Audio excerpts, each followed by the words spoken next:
How you going, guys? My name's Aaron, and today I'm going to be showing you how Paladins destroy Space Wolves. And I'm Matt, and I'm going to show you how Space Wolves die to Paladins, apparently. Hey! Yeah, sounds like we're going to have a game. Good stuff, can't wait.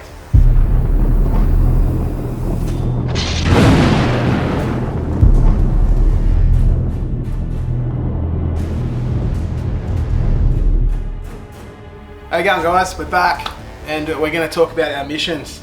So we're playing 9th edition today. This is our first game of 9th, and to be honest, the rules I'm a bit shaky on, so I might stuff a lot up. If I do, just feel free to abuse me in the comments. Yeah. You feel the same, don't you? Oh, even worse. Yeah, well, even worse. The last game we had with your Space Wolves, there was quite a few comments about how you were forgetting your +1 to hit in combat. The good news about that is I didn't cheat, I actually undermined myself, so that's going to happen again. Worked out good, so yeah. I have no doubt we'll both do the same thing today, multiple times, and please feel free to let us know. Actually, I like those comments, because it actually helps me, because then I have a small chance. I didn't even know that was a rule for you, so I would have said, sure enough, yeah, you can hit me on 2s instead of 3s, so it would have made all of your hammers hitting on 3s instead of 4s. And I didn't have any hammers. In the last game you did, yeah, you had a couple. I did? Yeah, you need to go back over and rehash. But anyways, so today we're going to be playing the Eternal War mission, retrieval mission. Okay. Let's have a little read of the mission itself, because I'm new to it, and well, I haven't memorised it yet. It's probably new for you guys too. Yeah, more than likely. So, victory point awarded for controlling objectives markers as follows. Take and hold progressive. At the end of each player's command phase, the player whose turn it is scores 5 victory points for each of the following conditions they satisfy for a maximum of 15 points per turn. Or is it maximum 15 points for the game? That's confusing. Let's have a look. Let's keep reading. No, well, there's 3 things. They control 1 or more objective markers. Yeah. They control 2 or more objective markers. They control more objective markers than their opponent controls, and this primary objective cannot be scored in the first battle round. I'm going to assume it's maximum 15 points per turn, because you could quite easily just get the 15 turn 2 and then not need to get any more. So I'm going to assume that, so turn 1 you can't obviously score them, as it says, but then turn 2 onwards, if you're controlling 2 or more objective markers, and more than your opponent, you can get 15 each turn. Well, it's 5 victory points for each of the following, yeah. So up to 15 each turn. I'd say, yeah. Yeah, I'm happy with that. We'll do it that way. Yeah, but I know with the secondaries, you can only get the maximum of 15 for the whole game. It's a one-off, which would make sense because your primary is meant to be more points. Yeah, exactly. And your secondary. Feel free to correct us on that. Yep. So your secondary objectives, in this mission, when players are selecting their secondary objectives, they can, if they wish, choose for one of them to be minimal losses, which is this one here. It's a special secondary Special objective. For this mission only, yeah. At the start of the battle, add up the number of units in your army. This is your army's strength. If a unit splits to form 2 or more individual units during the battle, then immediately increase your army's strength accordingly. Example, if 1 unit in your army splits to form 3 individual units, your army strength is increased by 2. If a unit merges with another to form a combined unit during the battle, then decrease your army strength accordingly. If 2 units from your army... Anyways, long story short, it's basically like kill points. Well, at the end of the game, if you've got 75% of your units still active, you get a number of points.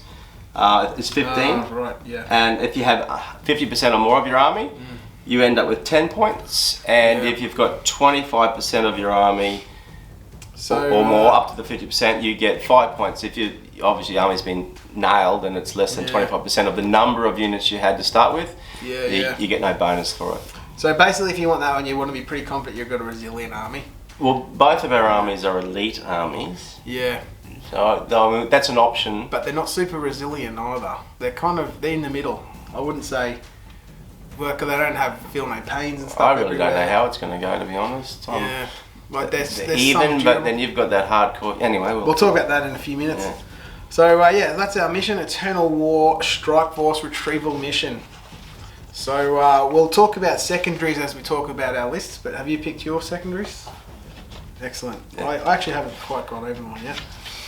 Oh, you know what one of mine's going to be. Yeah, I know exactly one of yours will definitely be. It'd be silly for you to not to.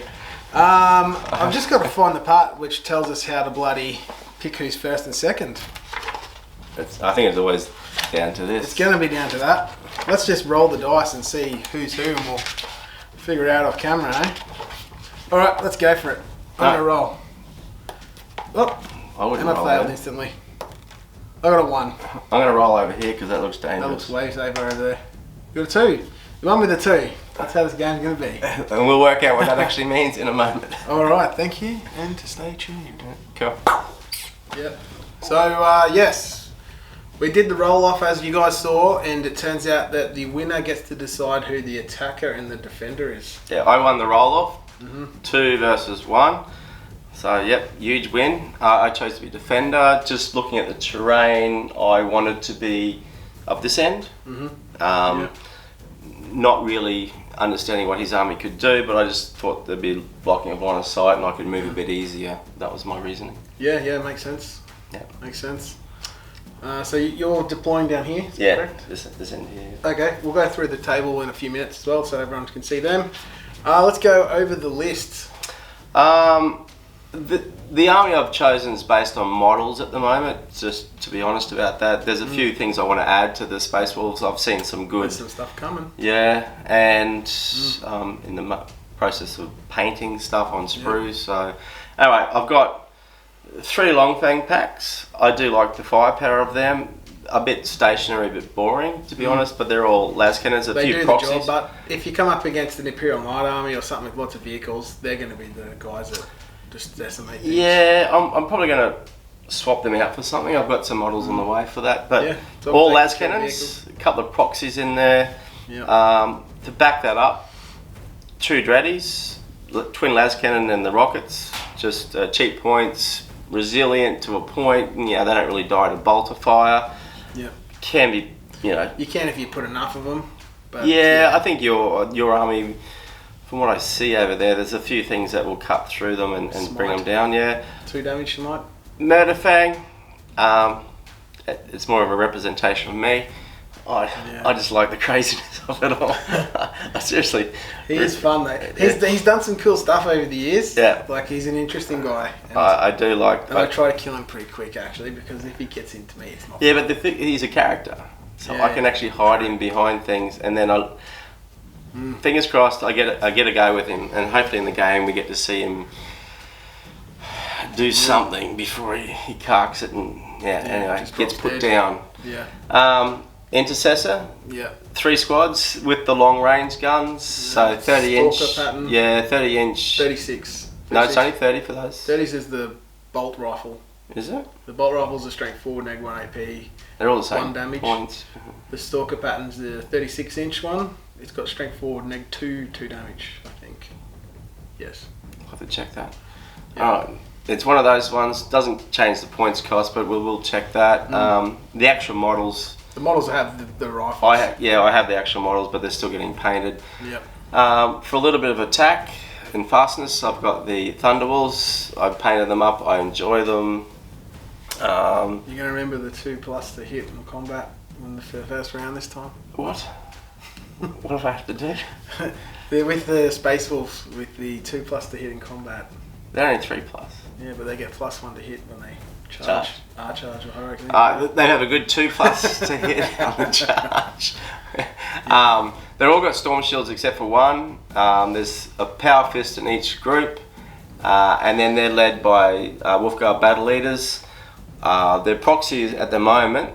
So there's a Black Death. I think it's a Frost Axe. The Frost Axe was on the Warlord, and he had the +1 wound. Yeah. And the other guy has a power fist. Sargo the Bear. Yeah, Sargo the Bear. That was it. That was his, and so he gets +1 wound, and it's got a little bit of everything.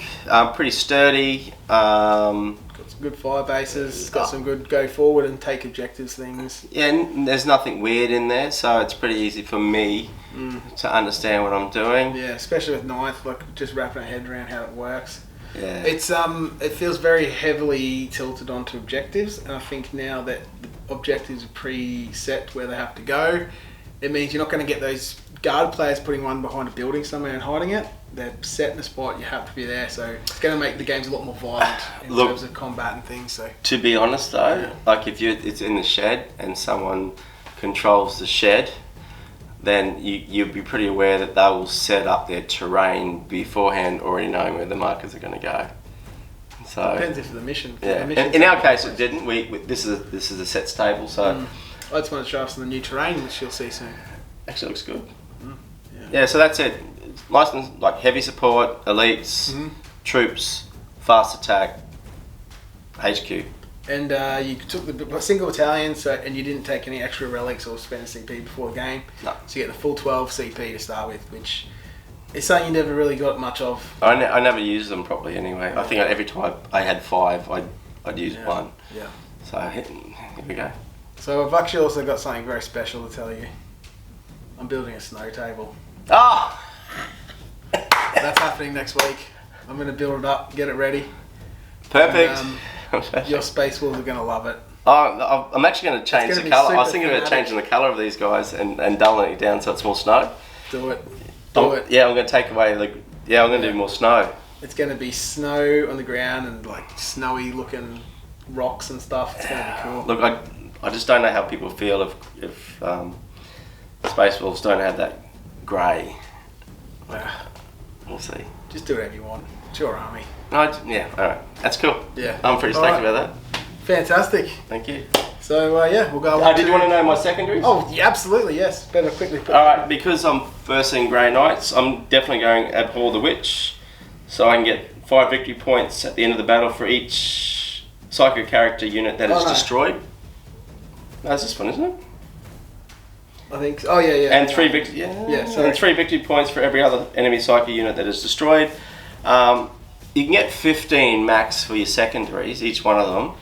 So Raise the Banners High is the one that I think is your best chance of getting those. If you've got things that can take objectives, and I have movement. So I'm going to do Raise the Banners High. And the other one, I actually had it worked out a little while ago. I think I was going to do Line Breaker. Score 4 victory points at the end of your turn. So I've got some fast pieces there. If 2 or more units from your army are wholly within your opponent's deployment zone. So cool. I'm going to try and you'll try and kill them, but I'm going to try and outflank him and get those points. In doing so, they're not really attacking him. But that's my goal. I'm going to go for the objectives, and if he's shooting at them, it's a lot less about killing now. Yeah, I think it's about objectives. It really is. Because the points win the game. You can just about annihilate an army, but you could lose because they're just stacking up the points every turn. Which is kind of good. It takes out those killy squads. All right, thank you. Perfect. Okay, here we have the attacking force, and my goodness, is it a force to be attacked with?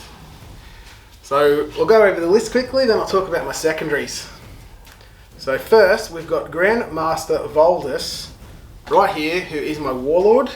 So his Warlord trait gives him the 4th Psychic power.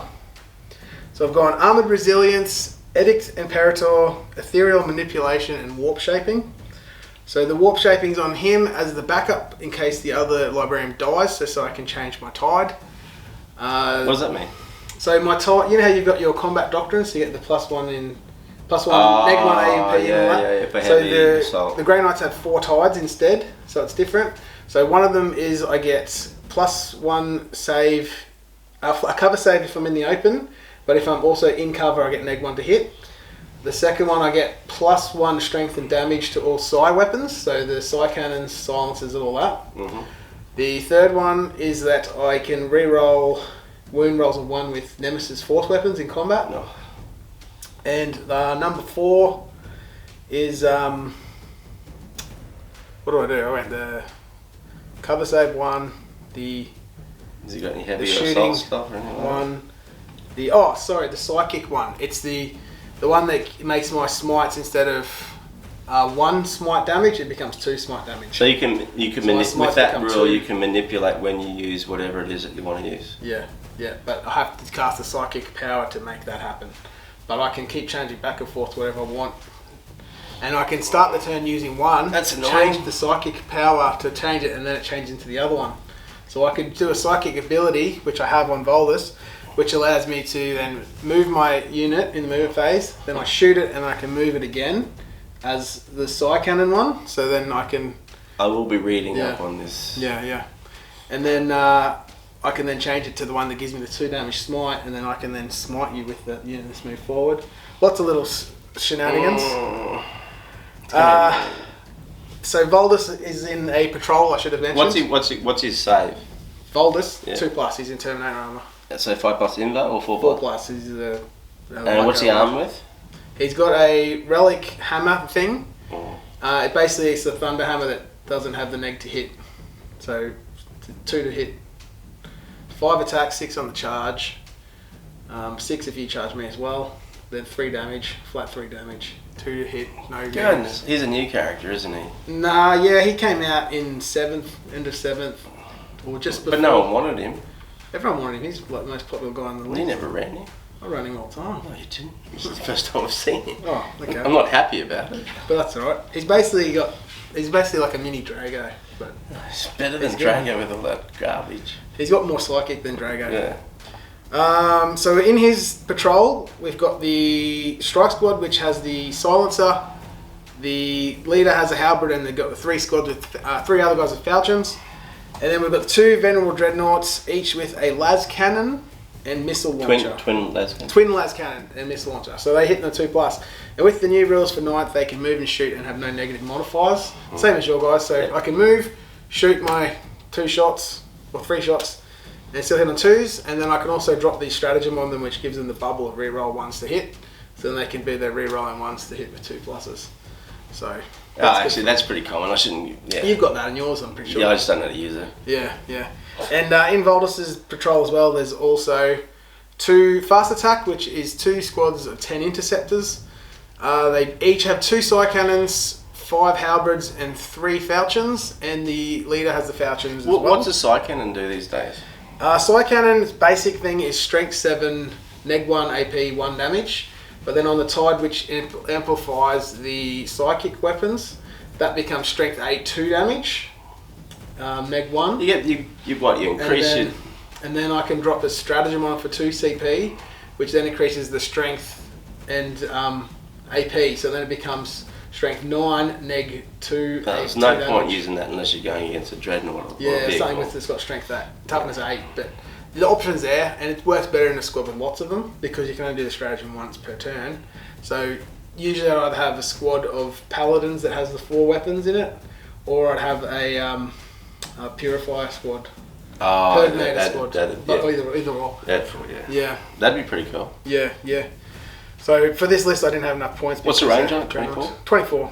But then shunting, I can be up in your grill straight away. You shoot with it after shunting? I can. I just can't. I just neg 1 hit because it's heavy. Yeah. So for the second attachment, we've got 2 librarians. The first librarian has got Imperium Domination and Warp Shaping. So he is my special psyker, which is the one that affects my command points and that. So I can then generate command points with him. So he's got the Sanctic Shard. I don't understand how that's allowed to generate more command points. You can only generate a maximum of 1 per turn. It's still... Yeah, it's good. The Ultramarines have a power which is very similar. Yeah, I don't like them either. No, they're pretty nasty. And they got a Primarch. Yeah, they do. Bastards. So he's my guy that's going to manipulate the warps and also give me more command points. And then his buddy, he's got the Azarian Nullifier Matrix, which gives the ability to give a psychic unit within 6 inches the ability to change the dice to be 1 higher or 1 lower. So I roll a 3 and a 3 and I needed 7. I can just twist it over to become a 4. So then it becomes fast. And all your squads are psychers, so... Pretty much, yeah. It can work on anything if I need to get that power up just that little bit. And then he's actually got the old school powers. He's got Gate of Infinity and Astral Aim, so he's just going to buff guys within a certain range of him. That unit has got 2 elite slots filled as well, so I needed to take the 2 patrols so I could have 4 elites because the elites aren't too bad for Grey Knights. And I also didn't have the points to go three troops. So I ended up only having the 2 troops, so each patrol has the 1 troop each. So that patrol has the same troop as the other one. Exactly the same strike squad. They've also got a squad of 10 paladins. They're armed with halberds and stormbolters, but they've got nothing else. Sometimes I give the leader a hammer because he actually hits on a 2+.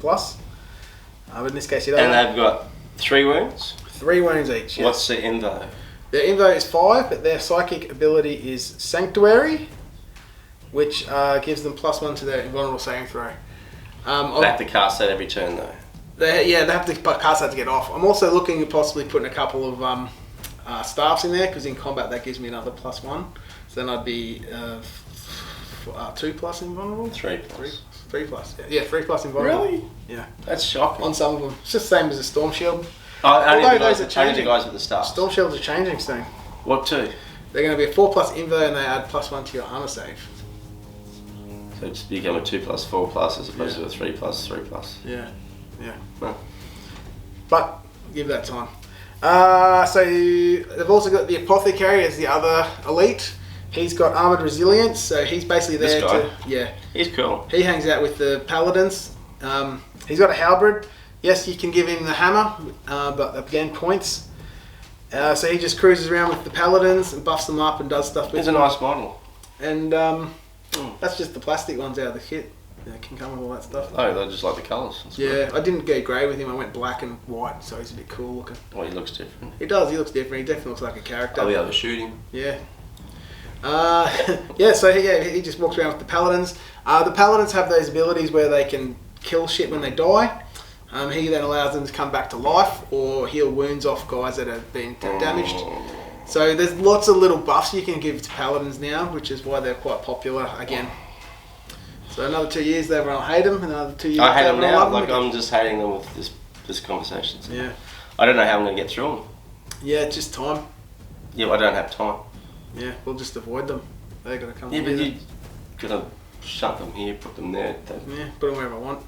But the thing is too, like I don't want to get too carried away with them because I also want to be able to buff them. I need guys to buff them. So yeah, I got to play them well, which is going to be tricky for me. So for me, I think I'm going to probably shoot with them more. I'll probably drop some. I think you'll have the advantage this game, but maybe not next one. Yeah, we'll see. We'll see. But I actually think you need to be more scared of the interceptors. Okay. Yeah. Why? You'll see when we play. So yeah, that's my list anyways. It looks like it's a stock standard list. It's an elite list. It is hard. Everything here has like power weapons. Yeah, force weapons. So they do the D3 damage. Yeah. Yeah. So there's going to hurt your walls if they get in there. If I get to. And also my intercessors because they're two wounds. So like all of your stuff here vehicles negates my extra bits and pieces. Yeah. I'm not keen. And like, what's the wounds on these guys? All 1 wound? 1 wound, yeah. 3 wounds. 3 wounds, yeah. And these got multiple wounds. Yeah. So yeah, we'll see. Be good fun. All right, let's see the battlefield, and then we'll do the game tomorrow.